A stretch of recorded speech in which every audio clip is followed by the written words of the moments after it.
So with Choujin X Chapter 52 Part 1, it is officially Christmas, which means not only is it finally X Day where the mission is to pack up Zora once and for all, but it is also AZUMA'S birthday, which some would say could be a jinx. Now we are in a battle phase, so for the most part, this chapter was more so of an artistic display, and in the middle pages of the chapter, Sui Ishida flexed on us with back-to-back-to-back widespreads, not even including the title page, which would give us a total of 4 for this chapter. But when it comes down to the actual events of the chapter, I gotta say that I am very satisfied with the fact that Zora's grunts are putting in that work.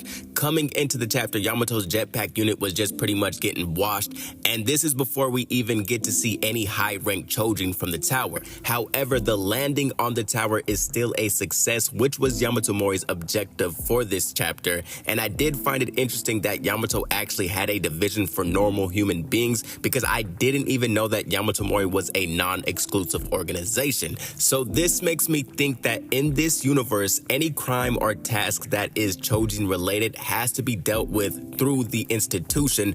Otherwise, these normal human beings could just join the regular police force like AZUMA'S father. And I think eventually that's something that we have to tap into with this series. Does AZUMA'S father know that he's a Choujin? And what are AZUMA'S father's general thoughts on Choujin to begin with? Because we've all seen those superhero movies or shows where the police force doesn't necessarily rock with the superheroes. They feel like they're taking our jobs and making us obsolete. Now, one thing to mention about Tokyo is that in my reading experience, this series does a good job of disarming me when it comes down to Tokyo, because with all of the playfulness, the optimism, the moments of doubt, and the tidbits of comedic horniness we get from him in the in-between more relaxed chapters, there's always that sense of that's our boy Tokyo, he's our friend, he's a nice guy.